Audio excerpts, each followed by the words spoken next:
Hola, ¿cómo están amigos y amigas? Bienvenidos a un nuevo programa más de Educación para la Vida. Hoy es día viernes 29 de julio del año 2022. Hoy vamos a tratar un tema muy especial.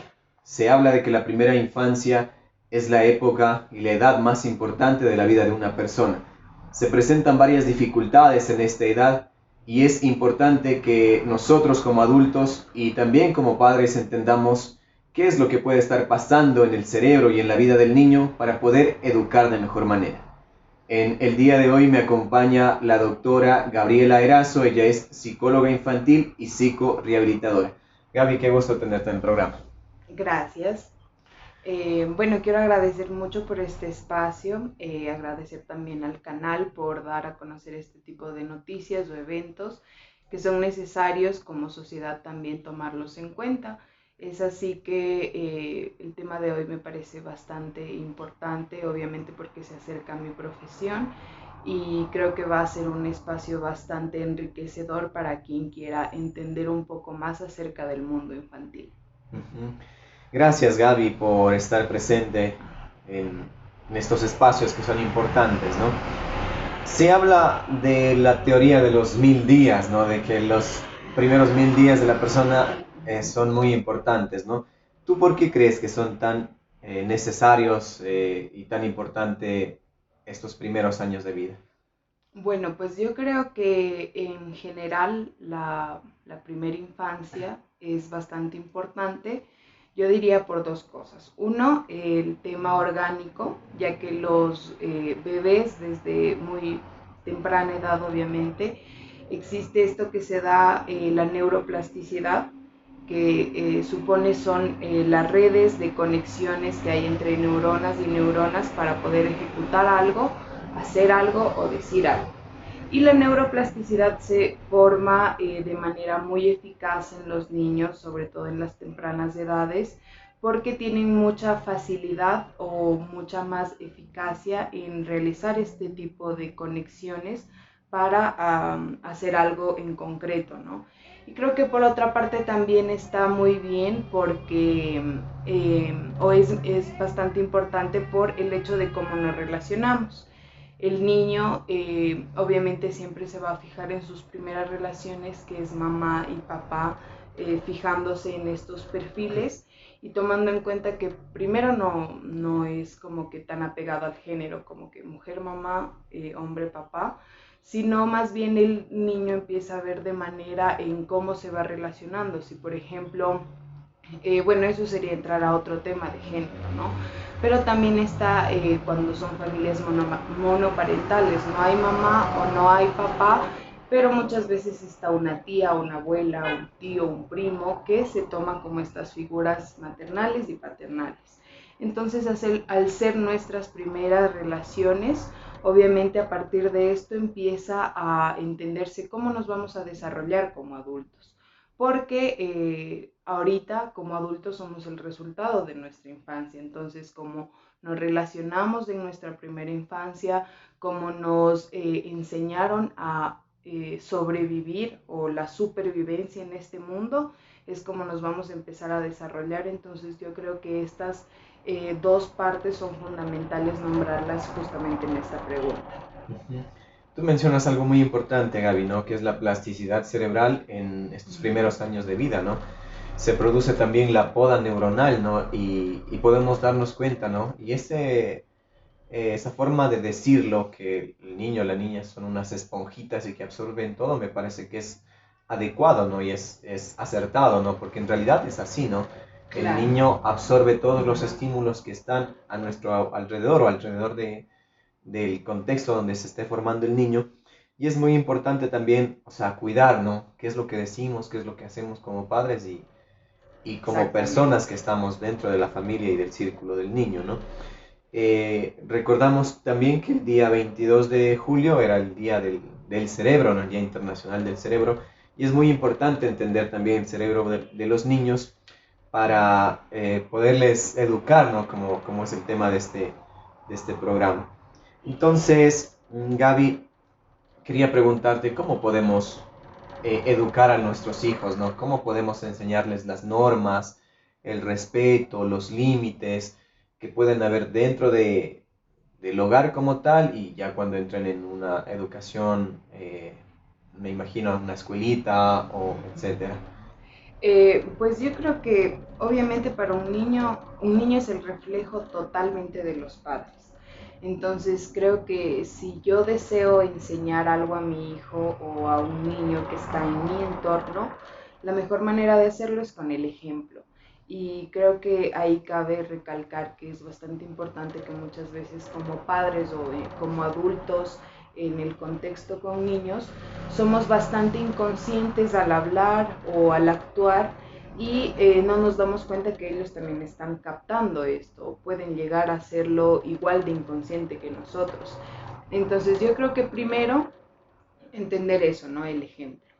Segundo, intentar sí hacer esta parte que sea en el contexto con el niño un poquito más consciente, sin subestimar, porque existe bastante esto en la infancia de yo subestimar pensando no me escucha, no me entiende, no hace caso, porque a veces están adultos conversando por ahí y hay niños, ¿no? Alrededor jugando y todo esto, y a veces se piensan, no están jugando y no hacen caso, pero dan bastante razón del tema que hablaban. Y es por esto mismo, ¿no? Sigue siendo la neuroplasticidad, los 5 sentidos bien abiertos, entonces el niño solo está captando, como bien dices, esponjitas. Y de esta manera yo creo que tomarlo en cuenta, ¿no? O sea, no subestimar a mi hijo, tenga la edad que tenga, si entienden, si son bastante pilas. Entonces, o así no le entiendan, lo dicen, ¿no? Entonces, de esta manera ir tomando en cuenta esto y también ir tomando en cuenta su ritmo, porque vivimos en un mundo bastante actualmente competitivo donde los padres ahora ponen a sus hijos como esta personita que tiene que cumplir con todas las expectativas de sus padres, Ujú. tiene que ser el mejor en todas las disciplinas, en varias cosas. Entonces solo esperamos que ese niño sea más y más y le metemos a varios cursos y no tiene que seguir esto. Y no, hay que entender que tienen que los niños ir a su ritmo, porque si no se va dando a su ritmo las cuestiones, pueden caer en la frustración o en algún tipo de trastorno, ¿no? De personalidad, de conducta, sobre todo en los niños. Entonces, ir tomando en cuenta esto, no está mal que los niños estén en varias disciplinas o intentando desarrollar varias habilidades. El problema es que yo esté intentando ubicarlo en esa parte sin que a él quizás le guste. Entonces, entender sus gustos, si le llama la atención o no, las cuestiones en las que yo le quiero meter a mi niño, a mi niña. Entonces creo que también esa es una parte fundamental que hay que entender en los niños, que también hay que tomar en cuenta su ritmo, que como nosotros estamos ya en el mundo adulto, creemos que ellos van a funcionar igual que nosotros y te Ujú. levantas todos los días Exacto. temprano y no hay tiempo ni para aburrirse ni para jugar, tienes que estar haciendo algo, entonces creo que también hay que modificar un poquito estas ideas. Gaby, tú como psicóloga infantil has tenido varias intervenciones, varios diagnósticos en consulta. Sin embargo, hemos conversado y hemos llegado a la conclusión de que muchas veces no son como las dificultades de los niños, sino que son las personas adultas que rodean al niño. Específicamente podemos hablar de los padres, los que tendrían que ir a consulta, ¿no? ¿Cuáles crees tú que sean esas dificultades o esos errores que como adultos cometemos y que se los debería como cambiar para mejorar la vida del niño? Mm, ya, a ver, yo creo que sí, ¿no? Primero, entender la psicología infantil y todo esto. No es que tenga más contacto yo como profesional infantil con los niños, sino casi siempre es más con los adultos. Todas las sesiones o la mayoría de esas de sesiones existe el diálogo obviamente con los padres, ¿no? Y existen muchos casos donde sí, lamentablemente quienes deben acudir a terapia son los padres y no los niños. Y es bastante como frustrante o limitante incluso que uno como profesional les diga esto, ¿no? Intente explicar con las palabras adecuadas y en el momento adecuado de qué tal si se da la oportunidad de ir a terapia, quitando desde esto, ¿no? El estigma de que si voy a terapia es porque estoy mal, es porque estoy loco. Nada de eso. Estar en terapia es un espacio para nosotros, un espacio de escucha, un espacio para conocernos y enfrentar y trabajar nuestras cosas, ¿no? Es un proceso bastante valiente también, me parece. Entonces, siempre desde el principio me gusta en mis sesiones hacer esta parte del encuadre, de explicar a los padres cómo se va a trabajar y de que exista un diálogo honesto, sobre todo en todo lo que se me vaya a comentar, ¿no? Porque a veces hay cuestiones que los padres omiten, pero por una u otra cosa en actividades con los niños, o bien lo dicen, o bien me lo explican de una u otra manera, ¿no? Muchas veces no tiene que ser exactamente con palabras, a veces es con test psicométricos o con test proyectivos, donde puedo entender la parte inconsciente de este niño y arrojan algunas cosas que los padres por ahí omiten o no lo dicen por vergüenza, que obviamente es totalmente entendible, pero que siempre lo tomo como primer punto, ¿no? Tomar en cuenta esto de la sinceridad, la honestidad sobre todo, porque esto me ayuda a encajarme más en el contexto del niño y poder avanzar en su proceso, en el trabajo que deba hacer con él.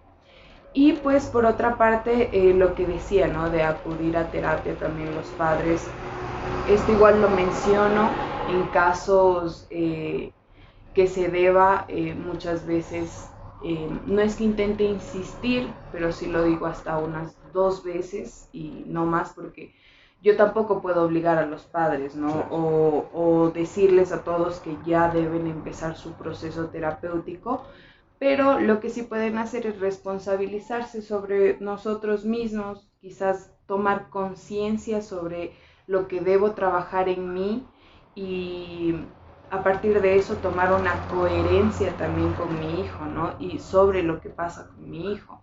Porque sí, lamentablemente todo lo que vamos a trabajar en terapia con un niño es lo que bien se podría trabajar con los padres y estaría mucho más eh, perfecto todo el contexto, que tanto padres y niños tomen terapia y así ir creando un contexto familiar o un contexto en general mucho más sano y mucho más lleno de salud mental o donde se priorice la salud mental.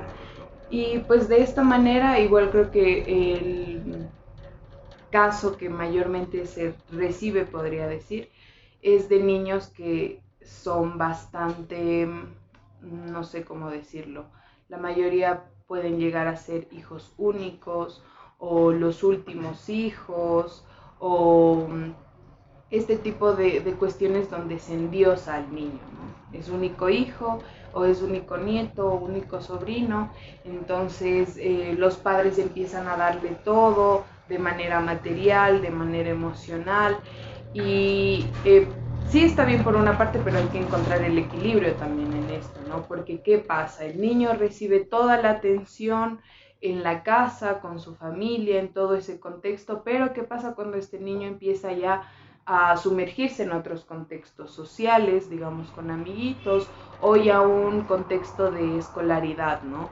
Y aquí ya no empieza a recibir la misma atención que recibía en casa, o aquí en estos espacios empieza a recibir el no, o empieza a perder, digamos, en juegos, cosas que no pasaba en casa.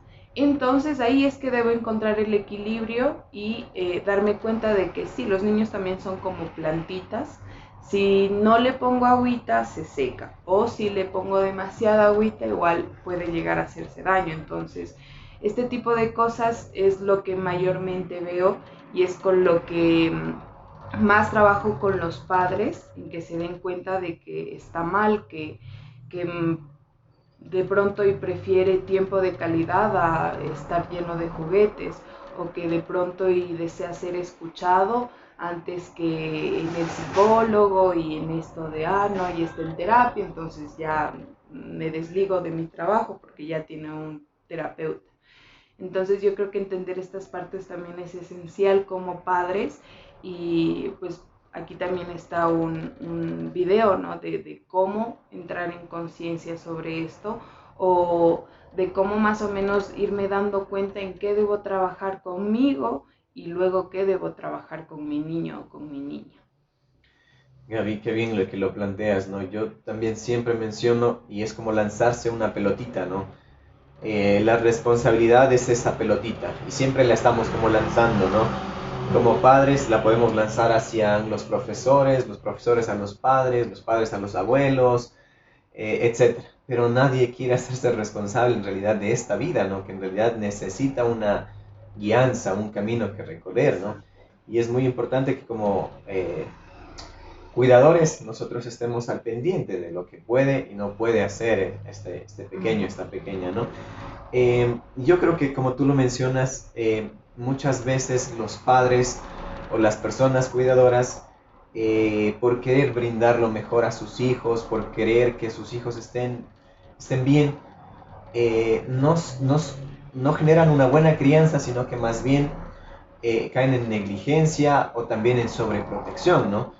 Entonces, tú podrías mencionarnos cuáles serían como algunas estrategias para que generemos autonomía en las personas, en los niños y niñas. Bueno, yo creo que sí, ¿no? Primero, esto del equilibrio otra vez, porque sí, o bien puedes caer en sobreprotección o en negligencia, porque pues hay que entender que como padres o como madres no existe un manual que nos diga cómo serlo o cómo tratar a mi hijo o qué hacer en esta situación. Más bien la maternidad y la paternidad que se ejerce es bastante instintiva actualmente. O sea, yo reacciono de esa manera porque, bueno, así se me dio, ¿no? O así entendí cómo debe funcionar la paternidad o la maternidad porque viene de patrones o del modelo paternal que tuvimos nosotros. Y hay que darse cuenta que pues los tiempos siempre van cambiando. Nosotros ya no somos criados como nuestros papás y yo tampoco espero criar como mis papás, no porque lo hicieron bien o mal, sino porque entiendo que pues ahora vivimos en otro contexto, en otro tiempo, que también puede existir este caso de que está mi pareja y de pronto a él no, no le vea como que factible hacer esto y mejor yo deseo implementar este modelo de educación para mi hijo y la pareja dice esto. Entonces, primero como que llegar a acuerdos también entre padres en de pronto quién castiga o cómo castiga o qué tipo de crianza le vamos a ofrecer a mi hijo y a partir de eso intentar ya ponerlo en contexto, ¿no? O ya ejecutarlo de esta manera y siendo consciente. Entonces, creo que es bastante importante tomar aquí en cuenta que para la autonomía de un niño no es que desde los primeros años se empiece a vestir solo, a comer solo, yo creo que no sería nada de esto, sino más bien que encuentre su autonomía en su ritmo.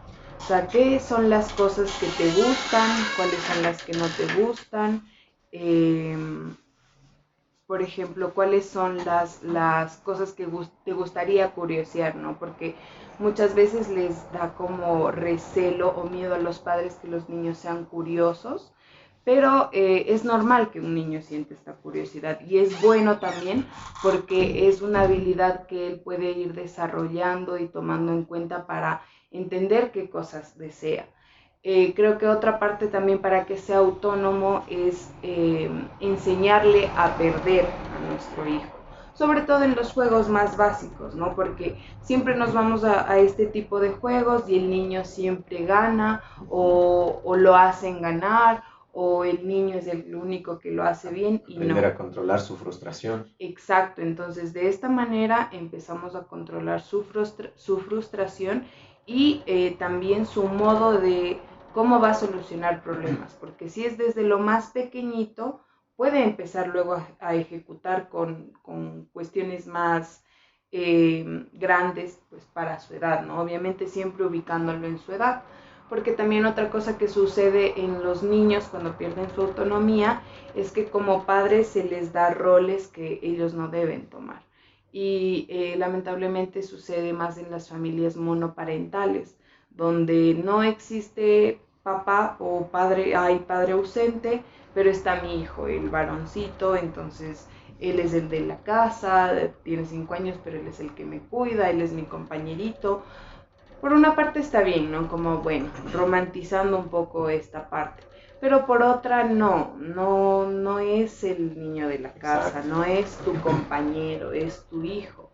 Y lo mismo pasa con niñas, ¿no? A veces que le ponen en otros roles. Entonces, yo creo que más esta autonomía debe fijarse en su ritmo, en irlo conociendo, en irle dando estas posibilidades de, bueno, no quieres esto, pero también hay este mundo de posibilidades, que vaya indagando por sí mismo y bajo la guía de también nosotros, ¿no? Entonces yo creo que esa es parte fundamental para hablar de la autonomía.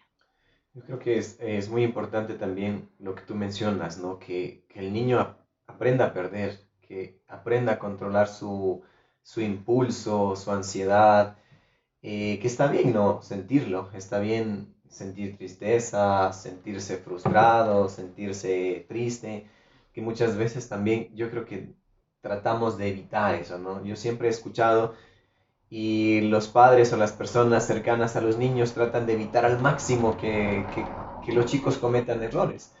Pero en realidad es el error parte del aprendizaje, ¿cierto? Exacto. Y ahí se puede generar autonomía. Y hay un aspecto fundamental también, como tú lo mencionabas, en estos cambios, en esta transformación de la sociedad, que es la tecnología. Entonces, yo siempre como que tengo ahí un estigma o algo pendiente con la tecnología, porque desde mi punto de vista creo que los niños están como muy metidos en el teléfono, como tú dices, hay familias monoparentales o a veces hay padres que trabajan los dos y dejan a sus niños prácticamente solos en la casa y los chicos se pasan o en la televisión o en el celular, en la internet, en los videojuegos, etcétera. ¿Qué piensas tú de la tecnología en estos casos que te pongo? ¿Será productivo? ¿No será productivo? ¿Cómo afecta o cómo beneficia a los niños? Yo creo que, bueno, esta cuestión de la tecnología es algo que, bueno, actualmente se lo puede palpar bastante porque vivimos en una actualidad donde el sistema capitalista está tan integrado a nosotros y a nuestra vida que padre y madre, por una u otra razón, deben salir a trabajar, ¿no? Y ahí es como que cuando más empieza esta cuestión problemática en base a la tecnología, porque como padre y madre trabajan, el niño pasa todo su tiempo en la tablet, en el celular, en la computadora, en este tipo de aparatos tecnológicos y de esta manera se va perdiendo los vínculos que se va formando, ¿no? Esta es la mayoría de casos que sucede actualmente. Pero de otro lado, hablando en general sobre la tecnología, yo creo que como todo tiene su parte buena y su parte mala, pero la cuestión es que entre en un contexto prudente y coherente, porque sí está bien que mi niño desarrolle habilidades, ¿no? Sí está bien que también conozca de estos aparatos o pueda entenderlos, pero yo creo que primero, antes de entrar ya a este mundo de la tecnología con los niños, deberíamos darles pautas y para eso también aprenderlas nosotros como adultos, de en qué Como normas. páginas, exacto, limitar el número de páginas quizás a las que puede entrar un niño porque es demasiado fácil entrar a redes o páginas que no van obviamente bien con su edad, ¿no? O se pueden topar con una y otra cosa, porque los niños siempre están en esta curiosidad, entonces no es que solo esta curiosidad está en contextos físicos, sino también la curiosidad se va a este tipo de contextos de quiero ver más, quiero jugar otra cosa, quiero ver qué dice este video y de esa forma se puede llegar, como decía, a otras páginas. Entonces creo que primero entender desde nosotros y guiar a nuestros hijos en las normas de uso de este tipo de aparatos tecnológicos. Otra razón sería también que sea bajo un horario. Es muy importante que los niños tengan un horario, sobre todo con este tipo de equipos, porque si no el niño de pronto sabrá que tiene ese aparato para cuando él quiere. Ha habido casos que he tratado donde los niños ya he visto con adicciones, con problemas de estas tecnologías.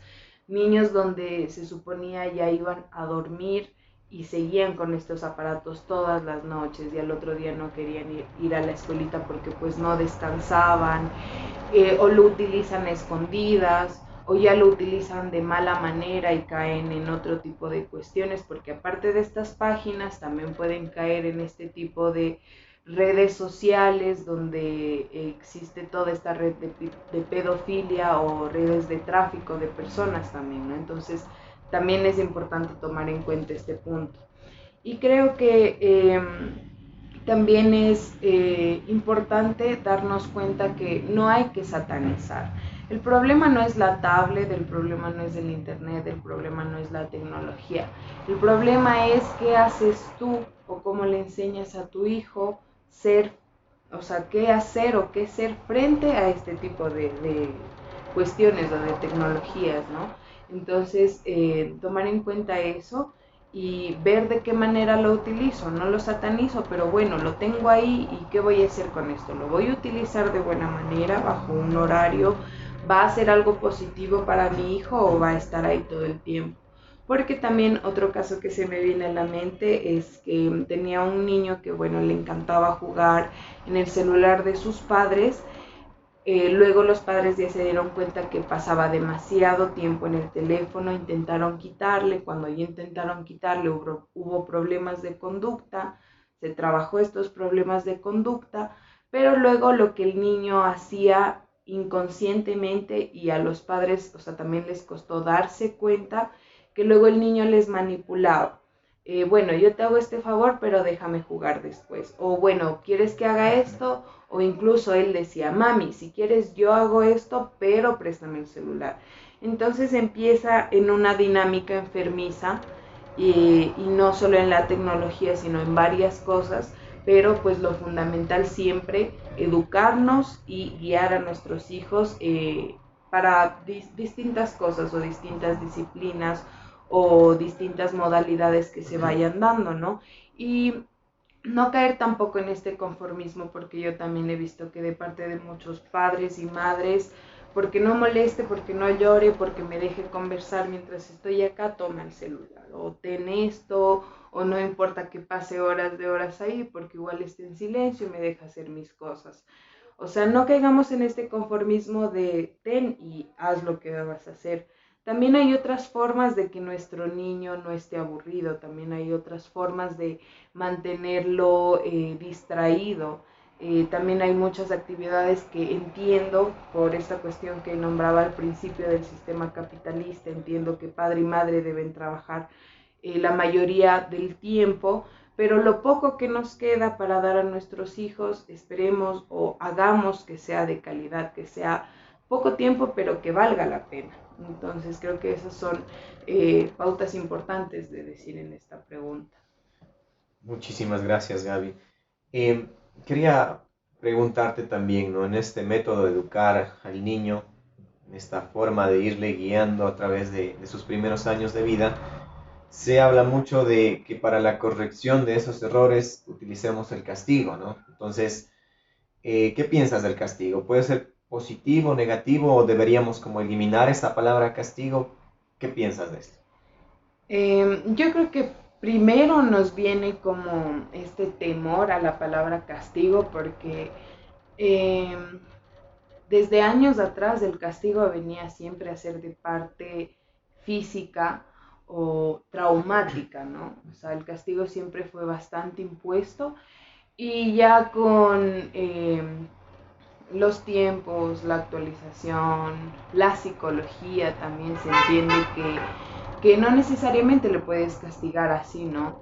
Yo creo que personalmente, ¿no? Yo creo que el castigo sí es necesario porque sí es como poner un límite o una pausa o una explicación a mi hijo, a mi hija de qué debe hacer o qué no debe hacer o qué está bien y qué está mal, pero la cuestión es cómo lo ejercemos.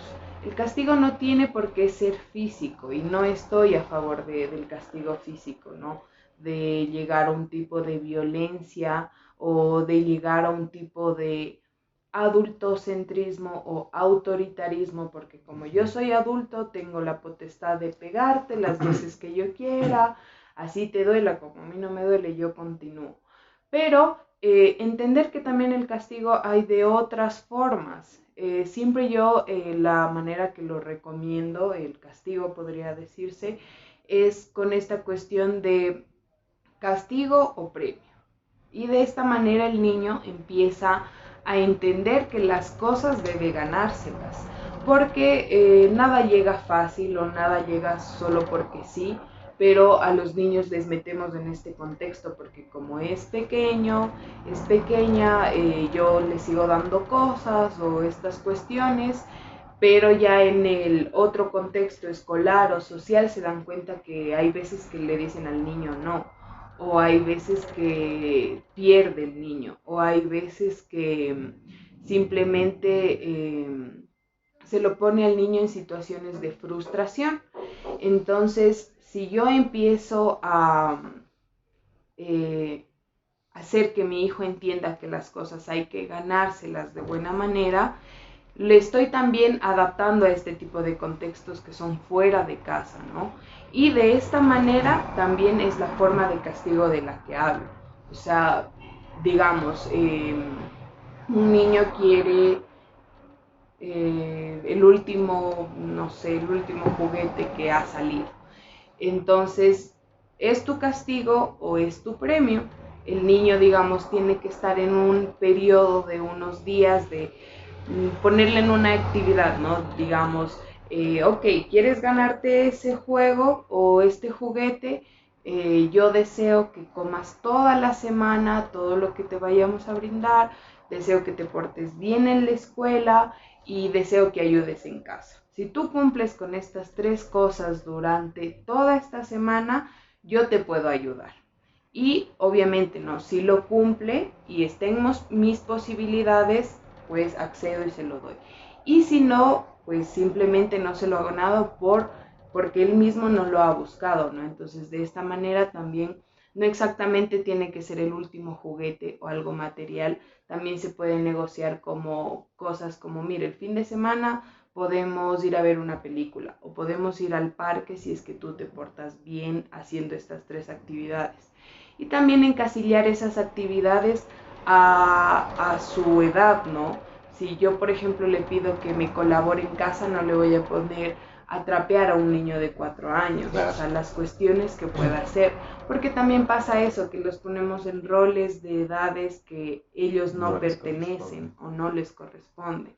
Entonces creo que esta es una manera, no sé si me hice entender con esto del castigo, pero en general pues me voy a eso, ¿no? A buscar también otras formas de castigar sin que sea traumático o sin que sea físico o sin que llegue a causarle algún tipo de dolor, ¿no? Y pues para eso también estamos nosotros como profesionales, por eso existen las pautas que nosotros damos a padres, la escuela para padres y todo esto que viene exactamente desde conceptos y en algunos otros profesionales también de experiencias personales que agrupan a su profesión y pueden llegar a generar estas pautas.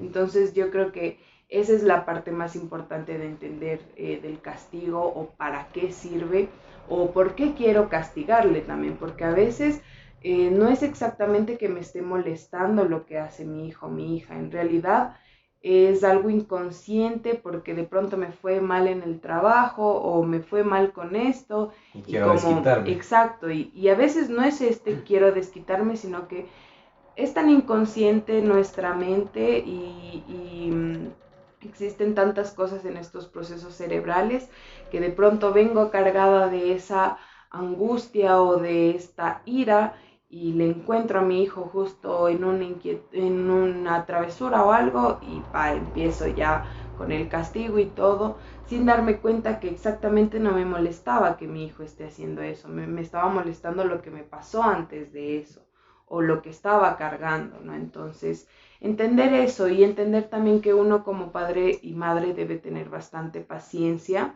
porque a veces hay mucho, bueno, todos tenemos cosas que trabajar en nosotros, ¿no?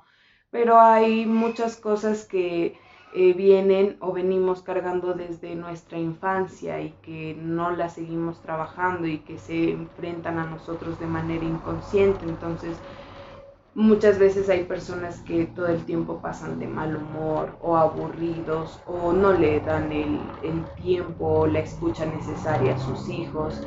Y no es exactamente porque no le quiera a mi hijo o porque no pueda compartir con él, sino es porque muchas veces debo trabajar en cosas propias mías para que yo pueda mejorar como padre o como para que yo entienda que no existe padre o madre perfecto. Nos vamos haciendo en el camino, ¿no? Es toda una experiencia y vamos descubriéndolo en el proceso, pero ¿por qué no hacerlo de manera consciente, entendiendo que dimos vida o estamos formando a personas que apenas llevan en el mundo 3, 8 años, 12 años? Entonces, ¿a quién quiero formar? ¿Qué tipo de ser humano estoy creando para esta sociedad y para mi familia? Entonces creo que esa parte también es importante para tomarla en cuenta dentro del castigo. Muchísimas gracias, Gaby. Quería finalizar esta entrevista también, ¿no? Entendiendo la importancia de la psicología también y entendiendo cada área de la psicología. Cada área, cada espacio de la psicología es muy importante. La psicoterapia, la psicología educativa, la organizacional y específicamente lo que estamos tratando esta mañana, que es la psicología infantil.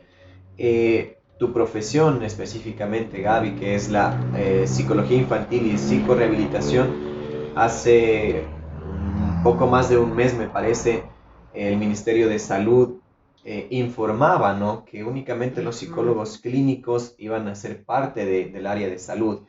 Y a mí me parece que esto es un error, ¿no?, de que ustedes también formaban parte de la salud mental y dentro del área de salud específicamente del ministerio, y ahora este derecho suyo se les está quitando, ¿no? Y es tan importante entender la psicología y la psicorehabilitación.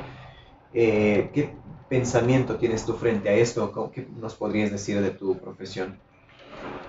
Bueno, yo creo que es bastante, a mí me ha decepcionado mucho, ¿no? Justo esta idea que comentas que ha realizado el Ministerio de Salud Pública. Y creo que es importante iniciar con respondiendo esta pregunta, entendiendo que al sistema como tal no le interesa tu salud mental. Es por eso que el gobierno no brinda espacios de salud mental pública. Lamentablemente en nuestro país es un privilegio el que podamos entrar a un proceso terapéutico por el hecho de que requieres tener dinero para acudir a tus sesiones terapéuticas, ¿no? Y nosotros como profesionales también necesitamos dinero para sobrevivir porque es nuestra profesión en la que pusimos tantos años, tanto tiempo, tanto dinero y tantas cosas en las que nos formamos, entonces por ende obviamente necesitamos cobrar por nuestros servicios. Y de esta manera yo he decidido que muchas de esas veces, o sea, cuando veo que no existe los recursos económicos, pero existe este interés o esta predisposición de cambiar o de mejorar, lo ayudo sin necesidad de que haya una parte económica, ¿no? Porque deseo que las personas se den cuenta que la salud mental es bastante importante y que empecemos nuestro proceso terapéutico es algo muy valiente y algo que nos va a sanar y que nos va a ayudar.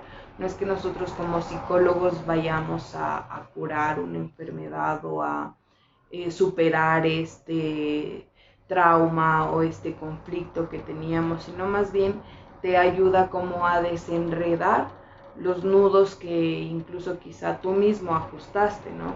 Entonces, de esta manera entender que pues ni al sistema, ni al gobierno, ni a los grupos que van guiando nuestra ciudad o nuestro país, les interesa que haya esta salud mental, les interesa formar personas conscientes, les interesa formar personas que se cuestionen o que quieran mejorar, ¿no?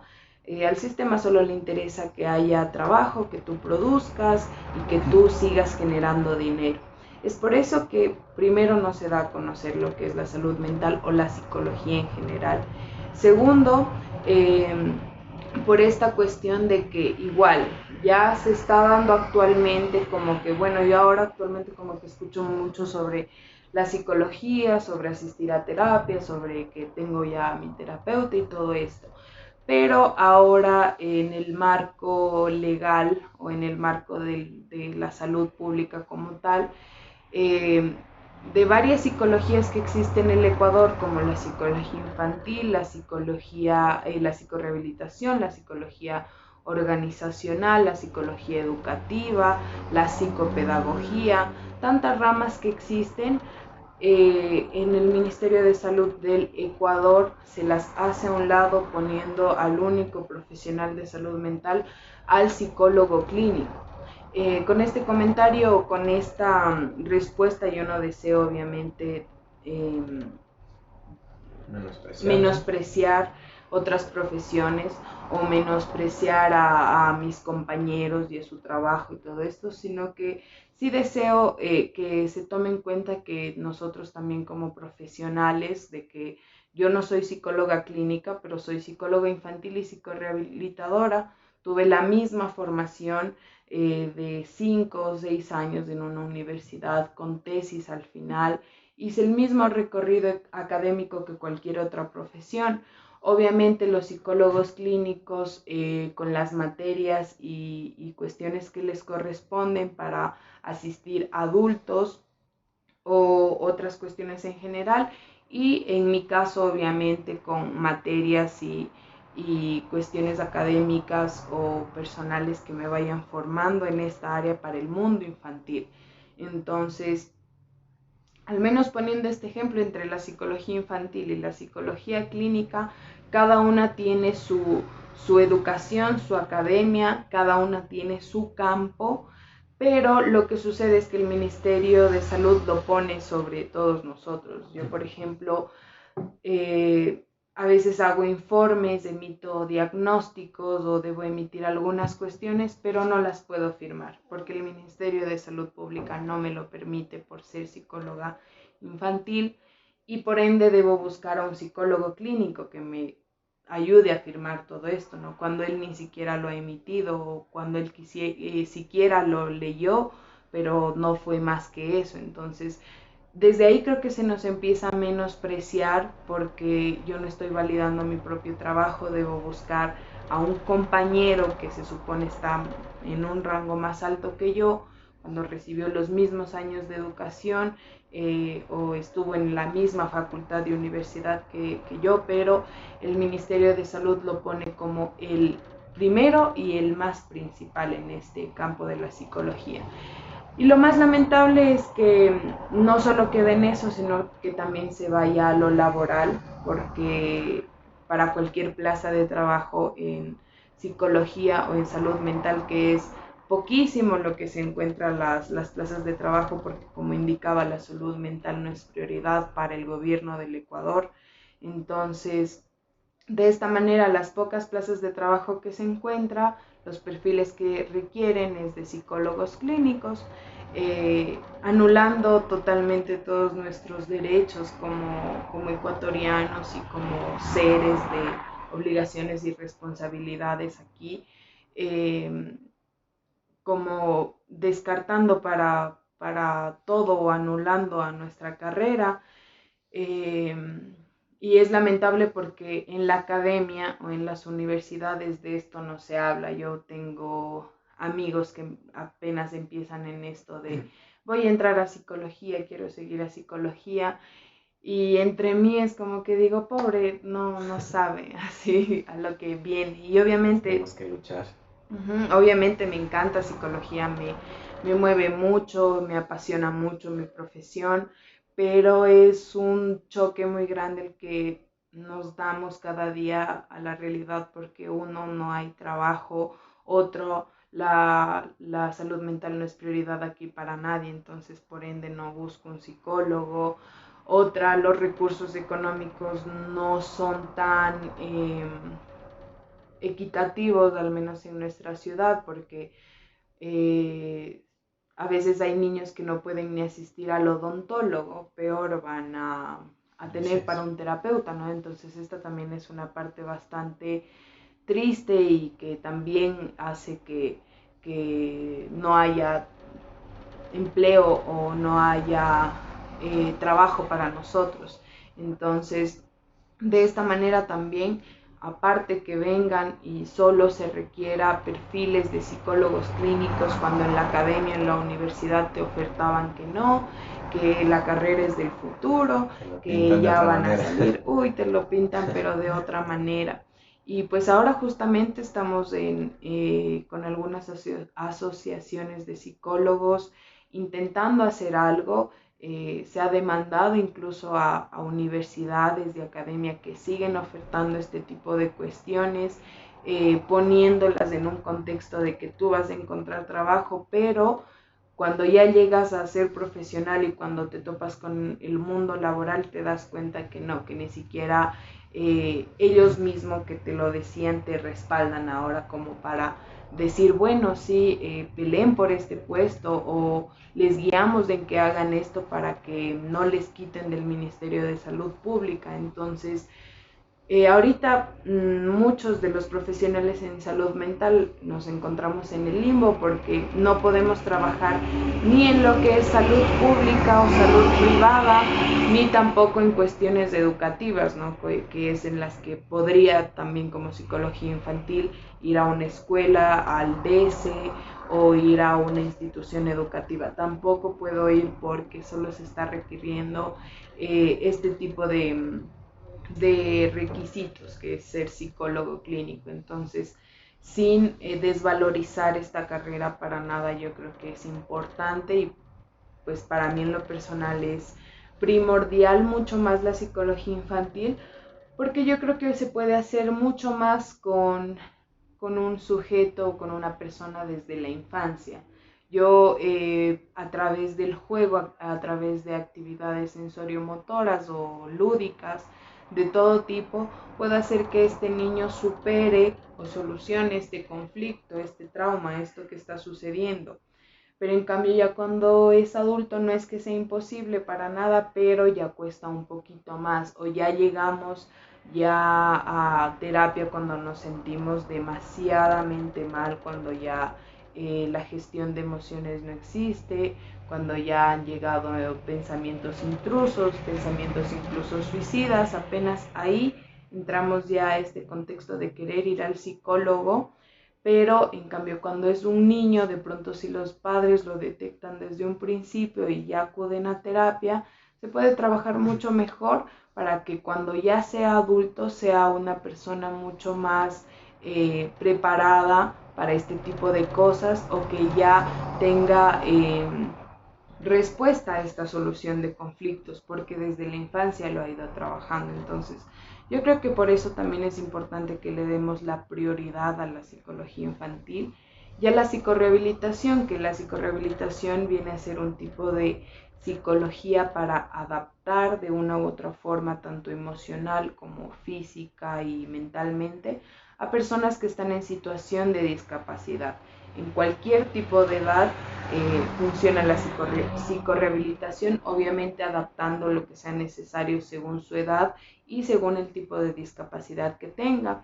Entonces, yo creo que principalmente podríamos llegar a este cambio del régimen de lo que sacó el Ministerio de Salud Pública, o podríamos empezar ya a entender un poquito más de la psicología justamente con estos espacios, ¿no? Entonces, Por eso mismo agradezco a ti, Pato, por el espacio, y a ustedes que son quienes están viendo este video, pues agradecerles mucho por este tiempo y por entender lo que es la psicología infantil, ¿no? Porque desde esto empieza, desde que yo entienda, desde que yo sepa que existe la psicología infantil y psicorehabilitación, no solo en el Ecuador, sino también en mi ciudad, y desde esta manera creo que es también la manera de apoyarnos a nosotros como profesionales, porque hay veces que incluso en esto que comentaba que a veces cuando no hay los recursos económicos suficientes,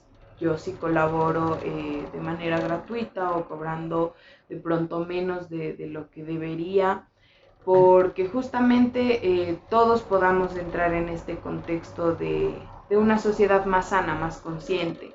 Pero muchas veces esto también ha hecho que caiga en el otro polo, en el que piensen que yo vengo acá de buena persona a dar consejos o a dar pautas solo por buena y ya no le pago, y la psicología no vale mucho porque no estoy pagando, así solo está un ratico con ella. No, hay que entender y darnos la cuestión que somos, ¿no? Profesionales, o sea, por algo también yo me eduqué y pasé tanto tiempo en este proceso para llegar a un título y para llegar a una profesión en la que debo cobrar como cualquier otra profesión.